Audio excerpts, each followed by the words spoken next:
Sesungguhnya Allah Subhanahu wa taala mempunyai malaikat yatufuna fit turuqi yaltamisuna ahla dzikr.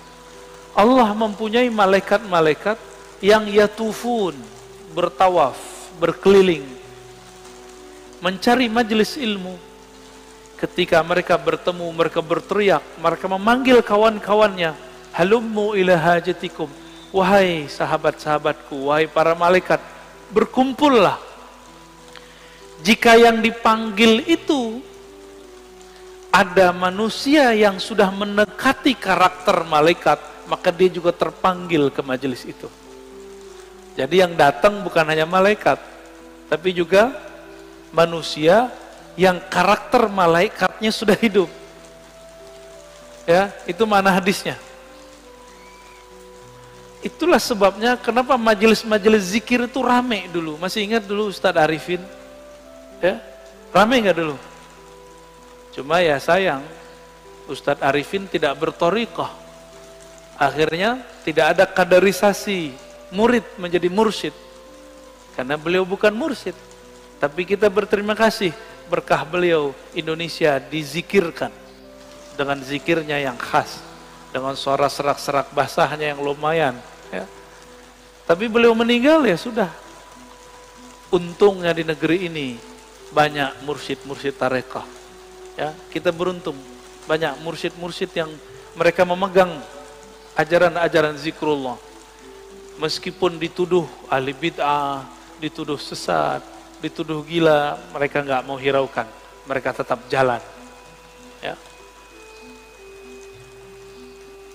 Itu malaikat ganti shift, fayahuffunahum bi ajnihatihim ila sama'id dunya. Ketika mereka berkumpul, itu malaikat meliputi orang-orang yang duduk di majelis zikir dengan sayapnya. Ada yang lihat gak? Antum kalau kasyaf bisa lihat. Untung tidak kasyaf. Karena kalau kasyaf pasti ketakutan. Ya. Itu sampai ke langit pertama. Nyundul langit. Makanya malaikat dari timur, dari barat lihat, wah kayaknya ada majelis zikir nih. Mereka akan berkumpul. Kalau ada manusia, kolbu yang sudah berzikir, dia akan ikut meramaikan majelis tersebut. Semoga kolbu kita termasuk kolbu yang sudah berzikir. Amin ya rabbal alamin. Semoga yang hadir ini dipandang Allah, kolbunya kolbu berzikir. Amin ya rabb.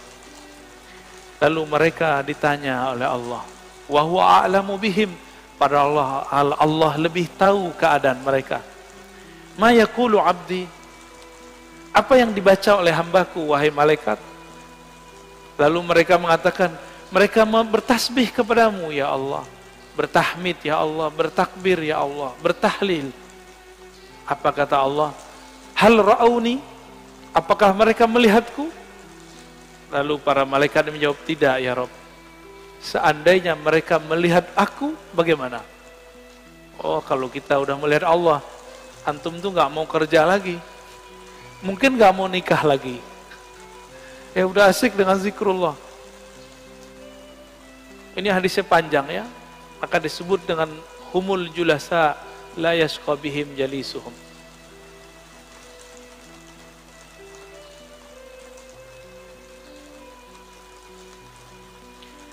Di hadis Imam Tabarani, Abu Darda mengabarkan perihal hari akhir. Rasulullah SAW bersabda, nanti di hari kiamat Allah akan bangkitkan beberapa kelompok manusia, wajahnya bercahaya. Fi wujuhim nur. Lalu ditaruh mereka di atas minbar-minbar yang terbuat dari lu'lu'. Yaghbituhumun nas, laisu bi anbiya wala syuhada. Mereka bukanlah nabi, mereka bukanlah syuhada. Faja a'rabiyun ala raqbatayhi faqala ya Rasulullah hilhum lana na'rifhum. Lalu datang Arab Badui berani najah, wahai Rasulullah, siapakah mereka? Ceritakan kepada kami. Dijawab oleh Nabi, mereka itu dua karakternya. Satu, al-mutahabbuna fillah, mereka saling mencintai dalam rahmat Allah. Dan yang kedua, yajtami'una ala dzikrillah. Mereka banyak di biladin syatta, di banyak negeri, kemanapun mereka berzikir kepada Allah Subhanahu wa ta'ala. Ini orang-orang begini nih, nanti Nabi aja bingung, wah kok ada makhluk begini ya, bercahaya. Ini hadisnya sangat banyak, kita pendek aja ya.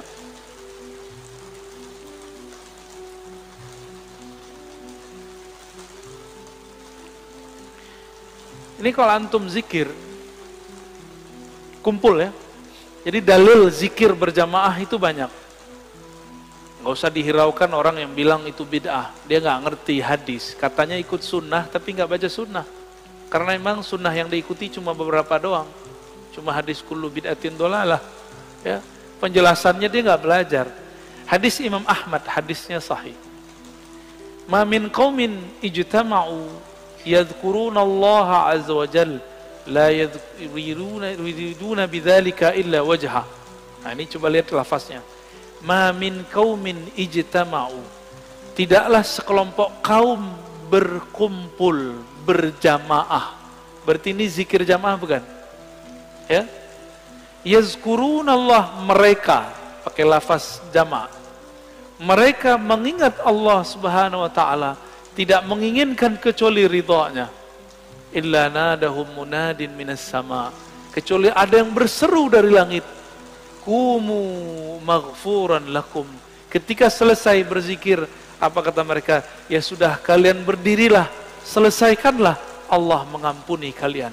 Qad buddilat sayyi'atukum hasanat. Sekarang semua keburukan kalian diganti dengan kebaikan-kebaikan. Cuma kan nggak dengar Pak ya. Jadi antum di sini ngorok itu dapat pahala Pak. Itu dapat zikrullah itu ya. Apalagi bangun. Tapi jangan tidur Pak ya. Karena bilang begitu malah tidur lagi.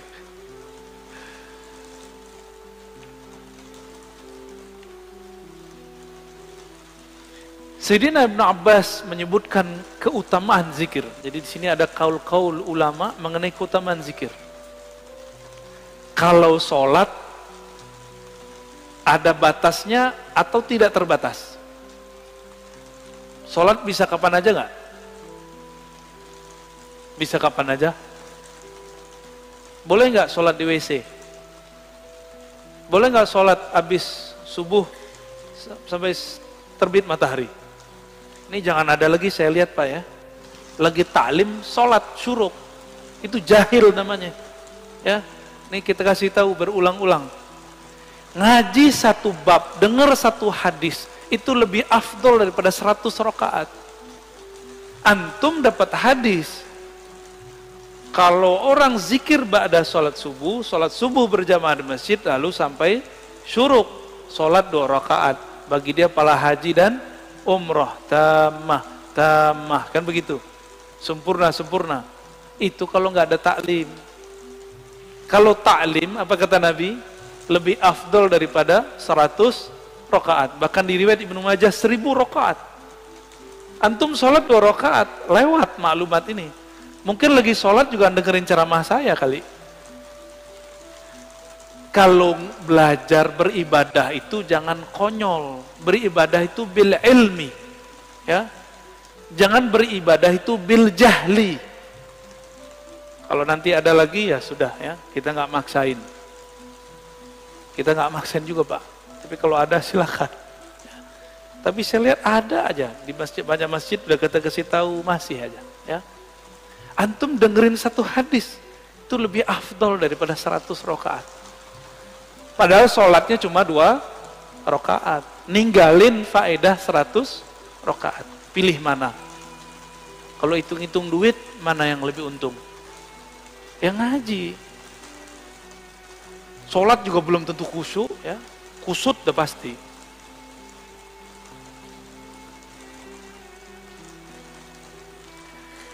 Ibnu Abbas mengatakan, sholat itu ada batasnya.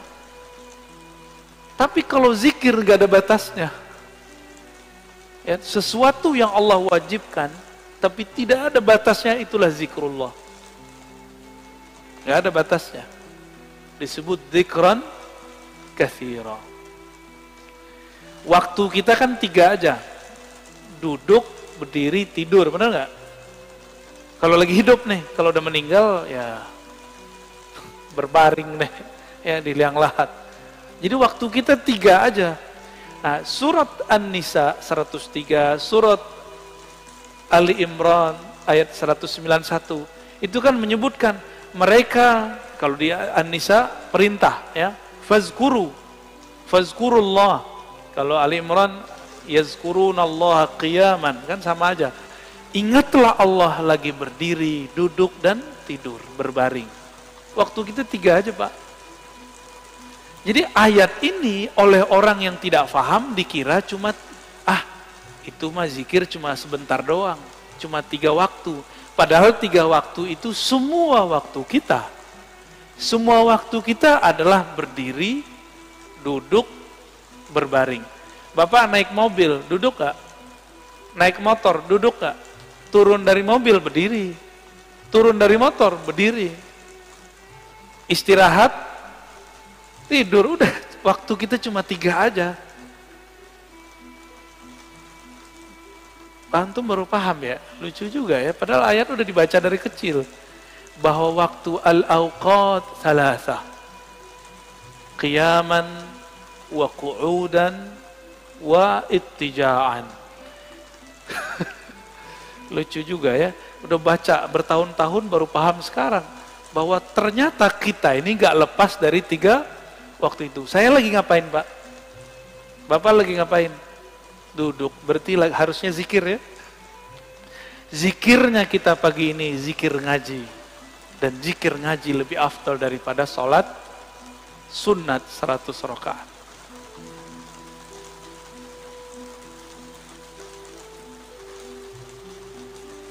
Ibnu Athaillah As-Sakandari mengatakan zikir itu usaha melepaskan kolbu dari ghaflah. Apa arti ghaflah? Lalai. Gimana caranya? Dan tardid ismillah bil qalbi wal lisan.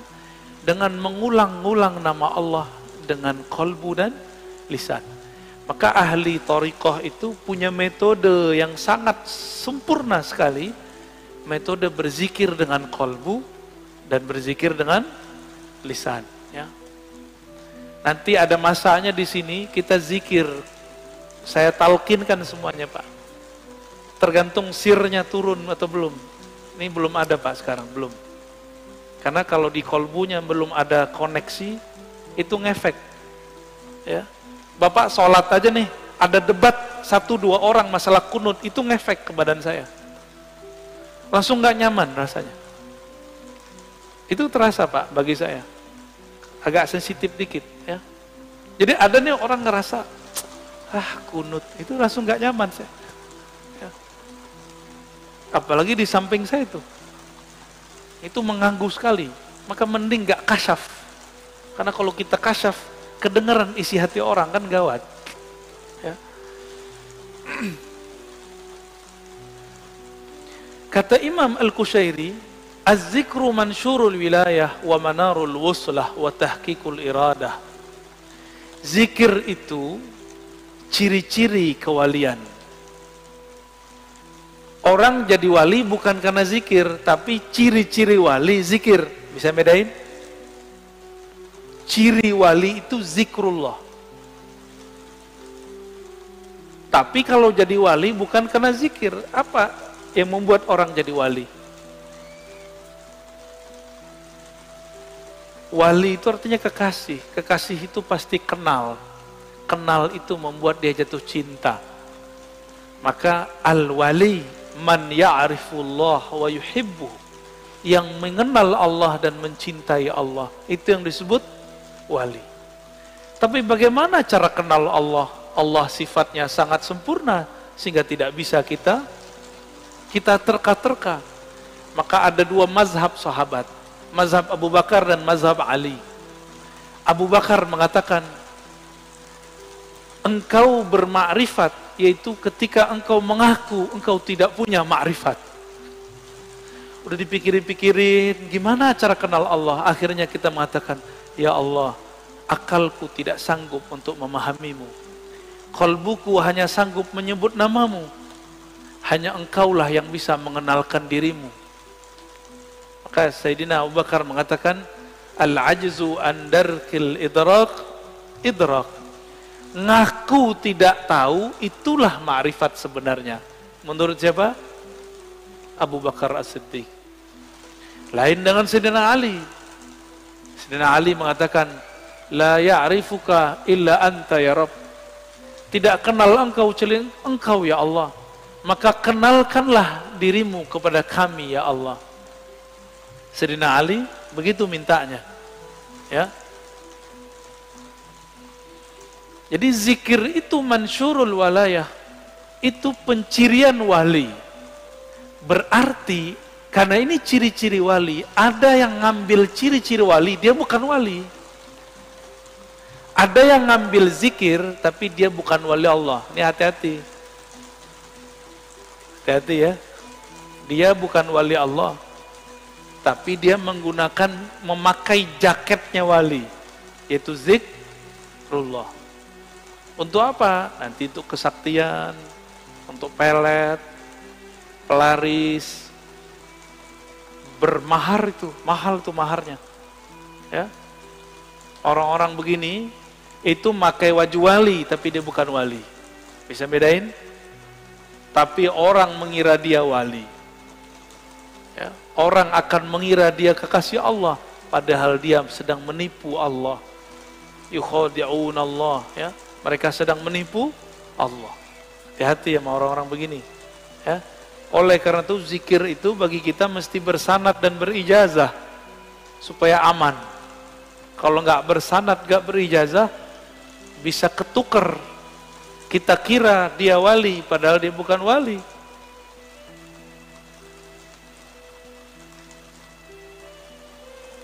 Ciri-ciri orang benar perjalanan ruhaninya, alamatu sihhatil bidayah wa dilalatun nihayah. Ciri-ciri orang benar jalan ruhaninya, dia mulai dengan belajar zikir kepada ahlinya. Dan diakhiri dengan zikir pada penutupnya. Cuma beda, orang kalau belajar zikir dari awal, biasanya di awal-awal rajin. Kalau orang sudah sampai, ini contoh, guru silat sama yang baru belajar silat beda nggak? Kalau baru belajar silat siapa aja mau diajak tarung, bener. Kalau guru silat nggak perlu, dia diam aja, main di nafas aja dia. Ngelihat langkah orang udah tahu dia ini jawara apa enggak, ya enggak? Tapi kalau yang baru belajar silat gimana? Semua orang mau ditantangin sama dia, ya. Samalah begitu. Latihannya banyak. Kalau guru silat kan nggak perlu banyak latihan, karena gerakan itu sudah di dalam dirinya. Maka kalau ingin wusul kepada Allah, jangan mengikuti ahwal makomatnya guru, tapi ikuti cara guru supaya bisa menjadi guru. Gimana cara beliau dulu? Beliau pasti dulu rajin berzikir. Ya. Ini maksud kalam beliau. Dan beliau mengatakan, Imam Kusyairi, az-zikru ruknun qawiyyun fit tariq. Ini yang saya sebutkan di depan. Zikir itu adalah rukun besar, rukun yang kuat, yang membuat orang bisa bertahan menjalani jalan kepada Allah Subhanahu wa ta'ala.